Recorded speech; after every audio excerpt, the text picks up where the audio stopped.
Moyu has just announced the all-new RS3M, the Super RS3M. The RS3M was one of the best-selling cube in 2022. Does the Super RS3M deserve the attention we're giving it? Should you wait for the Super RS3M? Watch the video till the end, not only to get the answers to these questions, but also to find out all the new features of the Moyu's newest release, the Super RS3M. Before we move on, all my viewers, please hit the subscribe button and the like button. If you have any questions, please leave a comment down below. The specs. The Super RS3M comes in three variants: magnetic, maglev, and the bulk core. The magnetic version comes at around $10 and maglev at around $10.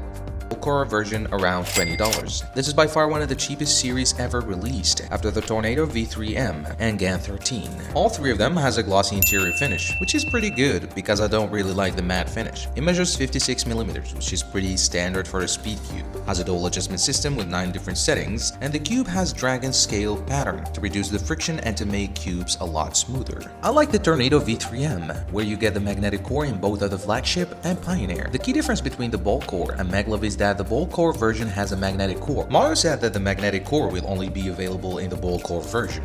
Internals. The magnetic version has white, primarily internals. I'm not too sure about this. If you know, please leave a comment down below. The maglev has purple internals and the bulk core has gold. I'm not really sure if they are the same plastic, but I hope each of them deliver the same feel and speed.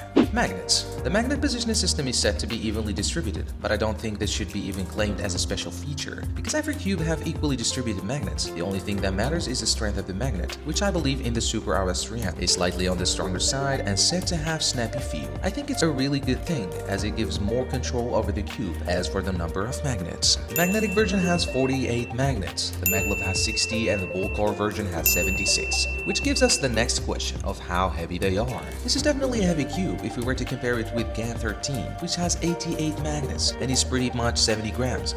This is quite heavy for a speed cube, but the question is, will this affect my performance? This will not affect me in any way. Moyu also claimed that it has 55 degrees normal corner cutting and 35 degrees reverse corner cutting, giving a total of 90 degrees, which is quite impressive. So in the announcement, the highlight was the bulk core version. As its name suggests itself, the magnetic core looks like a bowl, a new double positioning system, finished off with the maglev technology. Moyu has claimed that it could possibly do a 35-degree auto alignment, which is higher than GAN 13 maglev, which could only do 30-degree auto alignment. Anyhow, I'm super excited and can't wait to try this cube. With a new bulk core feature, maglev repulsion, drag and scale, and a lot more. I hope the Super RS3M will be one of the best cube in 2022. As for now, the Super RS3M is only available for pre-order, but I would suggest to go with the bulk core version because you get both of the maglev and the corner magnet at around $20, compared to GAN 13 and Tornado V3M. However, the only thing that concerns me is the weight of the cube and how heavy it's going to be. If that's not a problem, then this cube is definitely going to be a great cube. The link for the overall comparison is in the description below. So that's all for me. I'm really super excited and can't wait for Moyu to send me the cubes. I will make a review of that when I get them, so please subscribe to my channel so you wouldn't miss all my new videos. Thank you.